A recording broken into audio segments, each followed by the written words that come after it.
and welcome to Working Historians, a podcast series where we discuss what historians do with their lives.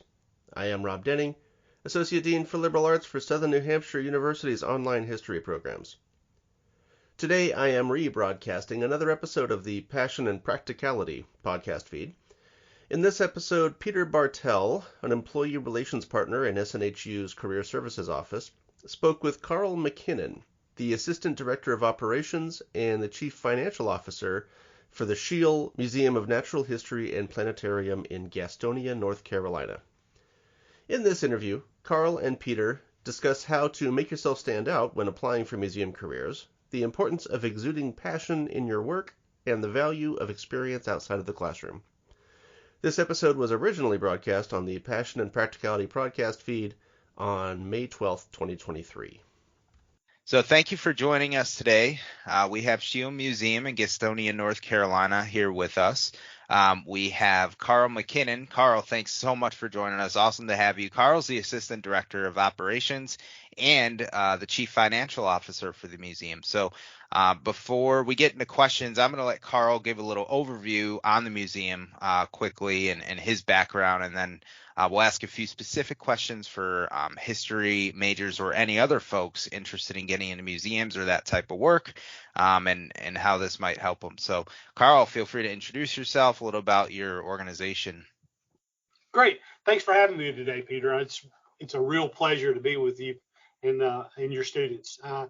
I've been in the museum business. This is my 41st year as a museum professional, and I'm getting ready to creep up on my 39th year as a museum administrator. So I've done it a few times and been with it a while. I'm really one of those that's fortunate to say that I've got 39 years of experience, not 1 year of experience 39 times. So the Schiele Museum is located in the Charlotte metro region of North Carolina. So if you're familiar with Charlotte, North Carolina, we're a suburb of Charlotte. And we have a natural history museum, but we are a little more than a natural history museum. We talk about man's role in the world, and through that, we have Native American displays, as well as we've talked about 18th century farm life, and have got a living farm on our property. And so we do all kinds of things that's either natural history, science, STEM, or history related. So with the living farm, what are some different types of roles? What's that like? Like, what might students find interesting for types of work with that aspect? Oh, sure. Our farm started off in 1976 as a part of the bicentennial celebration that happened around that time. And we put an 18th century cabin on the property, and we interpreted that cabin through 18th century farm life for probably the next 25 or 30 years. And recently we decided that we wanted to update that and start talking about the role that farms play in not just history and not in present times, but in future times as well. So we still have an 18th century cabin that is interpreted. We have an 18th century garden. Then we have a contemporary garden. And then we talk about things like hydroponics. And, we have a beehive. We have goats and sheep. And we have some really miniature cows. We have a turkey, we have chickens, we have rabbits. So students would find it really very interesting to go out there. And about 2 years ago, we hired a young man that is an agronomist to come out and really run our farm program. We moved it away from being an 18th century first person interpretation to someone who can actually talk about agriculture and its importance, and talk to our guests about the role that farms play in making sure that our world has enough to eat, and how that all works. Absolutely. That's really all they had, right? Way back. As far as sustainability is agriculture is definitely a big thing. So that's good that you guys aren't just showing a model, but really like displaying it live, is pretty great. So 39 years you've been in the field. Did you see yourself, like, when you started in this realm, staying in it for as long as you did? Yeah, pretty much so. Peter, I have one of those jobs where any given time I can be out on the floor, and I can be talking to a group of preschoolers and showing them a dinosaur tooth, and being down on the ground, or talking about something really very cool. And then a day or so be standing in the White House looking out one of the windows in Huh. in the nation's capital at our president's home. That's actually happened to me in the past. And Huh. so, it's not a job. It's a passion for me, and it's a passion for most of the people that work at the Schiele Museum. I can just about basically take you to anybody that's employed here, and they would have that same kind of response to you. You'll ask the question, or have asked the question, what do I look for in somebody that I'm going to interview or bring into our organization? What would be the thing that would set somebody aside? Well, I can tell you that the passion to work in a particular place, not just our museum, but any museum or any kind of job, that you really are interested in that as a role that you think that you can feel, that you bring something to the table, and that you're ready to learn more about it. College is a wonderful thing, but it can't teach us everything we need to know. So when I'm looking at a potential employee, whether they've just gotten out of college or whether they've been around a while, or someone like myself, I look first at what their experience is, what they've done with their education. And students don't just have to sit around and do book learning while they're in their college. They can actually go out and get some experience through volunteering or through part-time jobs. I myself started off as a zookeeper when I was an undergraduate, and that, you asked me, could I see myself doing that? Well, I actually saw myself as being a zookeeper most of my life, and through an internship, a museum administrator who turned out to be my mentor said, you can probably make a lot more money, and I see a lot of leadership potential in you as a person. I think that you should be thinking about being a museum administrator. And lo and behold, the day after I graduated undergraduate, I had already landed my first job as a museum. Actually, I wasn't a museum director. I was considered a head naturalist of a small nature center. But within a couple of weeks of being there, they changed the title to the director of the place, as well as head naturalist. And the rest, they say, is history.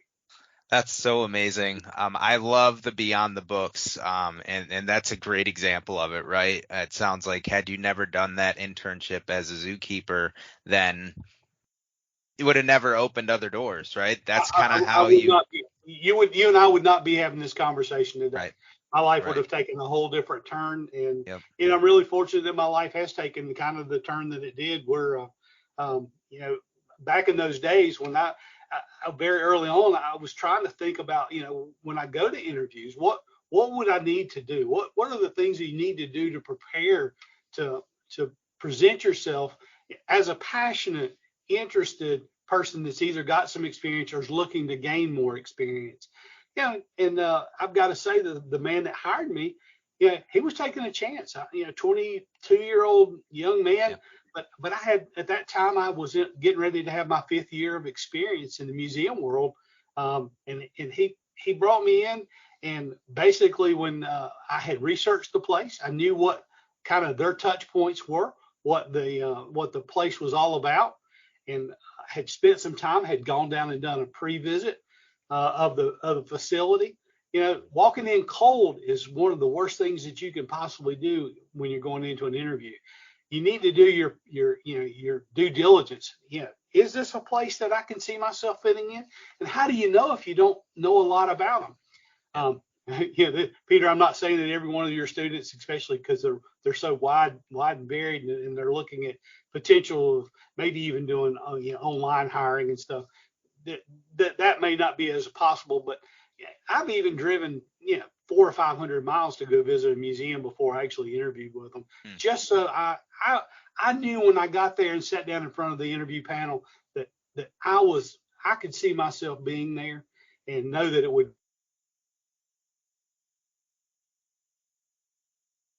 fit into their organization. That's great.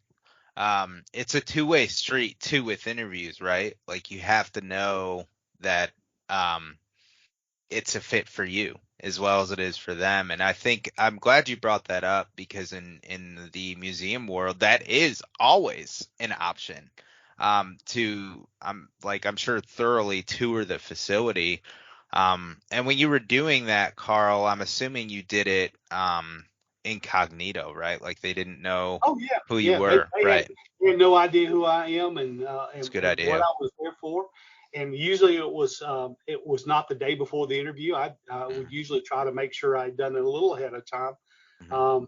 and that gives you an opportunity to go in and not be given the dog and pony show, and Mhm. it helps you to really understand, and you get to talk to the floor personnel, and sometimes when you go back for the interview and folks remember, they say, Yeah. you were here a couple of weeks ago. And Yeah. you go, that's a really good floor person right there. That they remember Awesome. their guests that came, and maybe they remember me because of my southern drawl, Uh-huh. or that I told them Mhm. I was from way away. But I never really introduced myself as I'm a potential candidate for your directorship or whatever. So Yeah. Right. Oh, that's great. Undercover boss before you're the boss. absolutely, It's great. absolutely.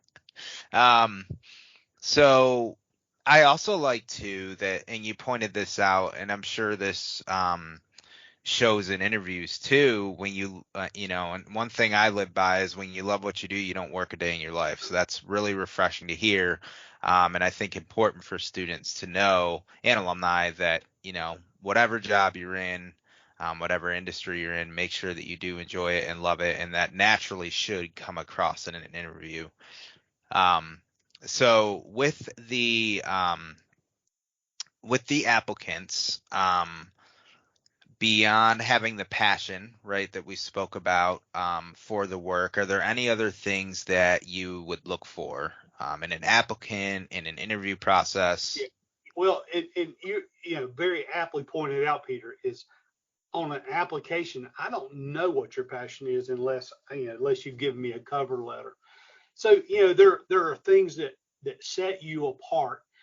And I warned you early on. I'm old school, so I'm one of these that likes to have a cover letter. I like to have a resume. I also want you to fill out your application fully, for a number of reasons. Because as a hiring individual, there's some logistics that I actually have to do with your application that are going to be important. And I'm not going to necessarily be able to do it from your resume. So if an organization has an application process, go above and beyond the application process. I'm old school in that too. You will get filtered out if you don't complete the application fully.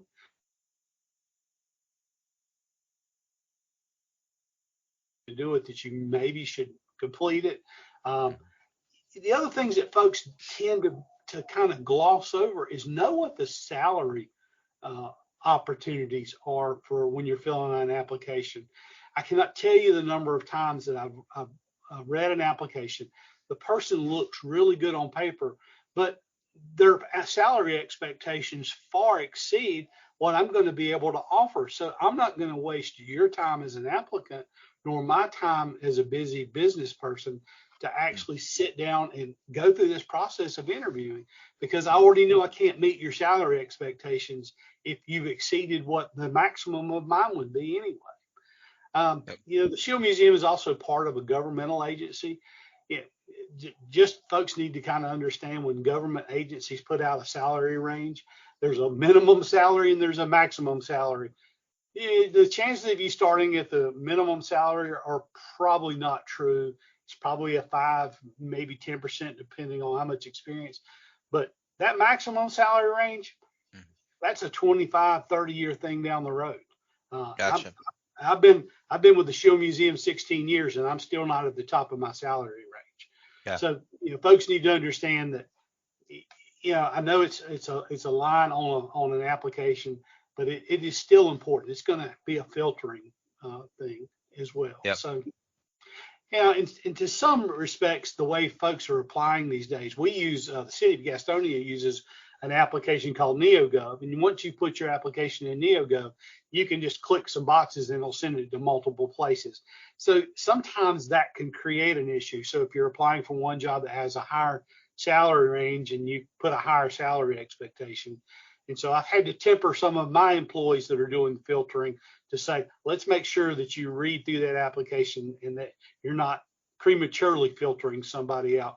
But if it's a huge discrepancy, we'll go ahead and filter them. Awesome. Great, great, great info. Thank you so much. On the cover letter specifically, what do you like to be included? I like to hear why you're interested in coming to work for me. Yeah. That's where you can tell me about your passion. I've always been interested in XYZ. I personally have had experience in this. This is what I think I bring to your organization. You say you need X, and I provide X because. Those are the kind of things that I'm looking for. Not the, hey, I hear you have a job opening. I need a job, so please consider me. I'm very interested in what you have to say to me, and that will get my attention quicker than really anything. Back when I was an undergraduate, we always talked about grades, and it was very important to make sure you made the dean's list and that you did academic honors and all that. And while that's important, it is really important to have a good understanding of what you've learned and be able to apply that knowledge. I will take an average C student before an A student that has no experience. Yeah. But they've got some experience, because I know they know what to do with what the information they have. Yep. Beyond the books, right? Like we talked about. Exactly. So I'm with you 100%. Myself, I knew I was sacrificing a little bit of GPA in college, but just like you, I chose to do internships, with that time instead of maybe studying a little bit more, which I could have, right? But kind of doing a ratio and spending a little more time in the field to get that experience. The other thing is too, a lot of times, and you figure out maybe in your internship, hey, you really don't want to do a certain thing, or you really do want to do a certain part of the business. Just exactly what you said. I can't harp on it enough. Get that experience. It looks good on paper, yes, but also gives you that confidence and direction for yourself in your career preparation. Well, to add kind of what you're saying, Peter, is I have an undergraduate in biology. I have a Bachelor of Arts in biology. There's not a lot you can do with a Bachelor of Arts in biology, to be quite honest with you, except go to graduate school, try to be a doctor or lab technician or something like that. I was really very fortunate to be able to take that and put it into the museum world. But what I learned pretty early on was that I thought I was going to be a high school biology teacher. I thought that's what I was going to do. And I learned that was not for me at all. That was not how I wanted to spend the rest of my life, was doing that. It was romantic to start with, and think about, that I would be able to have impact on students in a real positive way and make them enjoy biology. But then I saw what I was able to do as a museum professional, as a zookeeper, as an educator in the museum world, and even today as an adult educator. I'm really very fortunate that I've got some folks that have surrounded me over time that have watched and worked and learned from me and are now museum directors. They took the time. I have a young man that I first met him as a middle schooler, and he is now one of the leading museum directors in the state of North Carolina. Wow. Because of the time we spent together, and we still spend a lot of time. Nice. He calls me regularly to ask what to do and how to do it, or what my opinion is now. That's great. So one more question on the interview application process. I'm putting you on the spot here, but what's one of the most creative, I'll call it approaches maybe, or maybe it's a response that you've had in an interview or in a follow-up to an interview and an initial application process that stuck out to you from an applicant? Was it like a way that they answered a question, or what's something that really is a moment in your career that caught your eye from an applicant? I have a really great example of somebody that we hired. In fact, this person, a lot of people come to our museum. We don't have much bench. So when you come to work here, if you come to work here as an educator, you're probably going to be an educator here, and then to move up in an organization, you're probably going to have to leave us. That's just a realism. We don't really have much of a career ladder at the Schiele Museum. But I had a young lady who was a meteorologist. She still is a meteorologist, who was applying for a part-time planetarium presenter. Okay, so I read through her resume, and she put a link to a YouTube channel where she had worked at a news channel as a weather person. I went and watched one of her videos, and she was teaching a science lesson that she prepared for the news station that they aired on the weekends. And it was, you could tell, and I had lived in this area of North Carolina, so I knew that this was not standard operating for these folks. This was something she had done on her own, and I just had a feeling. And so I called the person who was ultimately responsible for hiring her and said, you need to go and watch this video right now and call her as soon as I hang up the phone with you. Call her, offer her an interview, and if you watch the video, you probably want to hire her this afternoon. Well, we went ahead and went through all the process. We just promoted this person to becoming the head of our education department. And she's only been with us about 5 years, so she really came here and progressed. She knocked our socks off. She continues very special way each and every time she stands in front of. Now she's getting her educators to do that because she's now in charge of all these educators. She made a place in our bench where we didn't have a place. That's the most impressive thing that I've seen in our museum and that I've been associated with. We have a very similar thing in our exhibits department where a young man came to work for us. Very quiet, worked in the construction business. He's a painter, he's a sculptor, he's a quasi-engineer, and he was recently, we didn't have a position, we made a position for him to be the head of our exhibits department. Very similar kind of situations where these folks have continually shown their value to the organization through the work that they're doing, the way they think. It's not get the job and just do the job. It's get the job and grow. Be a student every day of the rest of your life, and you will succeed. I promise you'll succeed. Awesome. Yeah, we can always learn something. You learn something new every day, or at least you should. You're right, by being a student. So well, and that encapsulates all that passion that I talked about. Oh. Yeah, we really are very fortunate here at the Schiele. We have we got very passionate people, but these two young people are the ones that really stand out. And they're going to be the leaders in the field. When I retire in a few years, I'll be able to look back and say, look at what the wonderful work that they're doing today. That's great. And, I'm just very happy that I've been able to be a part of their personal growth, their professional growth, and that I was on the front end of helping them get a job here. Well, kudos to you too for having that mindset. It really shows that you're a true leader and not just a manager. So that's great. And I think that's something valuable too, right? When students look for opportunities at organizations. So that's all the questions I'm going to bombard you with, Karl, but definitely appreciate the info. Before I wrap this up and stop the recording, did you have any closing thoughts? Well, no, Peter, I thank you for the opportunity, and working with students has been a passion of mine. Working in the museum business is certainly a passion, and I am so pleased that I've been given an opportunity to talk about it. And I hope I have some positive impact on somebody that will hear this podcast, and that they'll go out and find themselves that dream job that they're looking for. Absolutely. Thanks, Karl. And thank you all for joining us today. This episode originally appeared on the Passion and Practicality podcast feed, but today is appearing on the Working Historians podcast feed.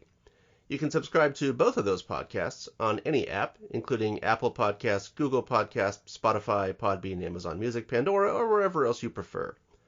That way you won't miss any episodes, and you'll continue to hear about all the other cool stuff that historians do with their lives. This podcast does not represent the views of Southern New Hampshire University. If you have any questions or comments for this or any of our other podcasts, send us a message to workinghistorians@gmail.com. For Peter Bartel and Karl McKinnon, I'm Rob Denning.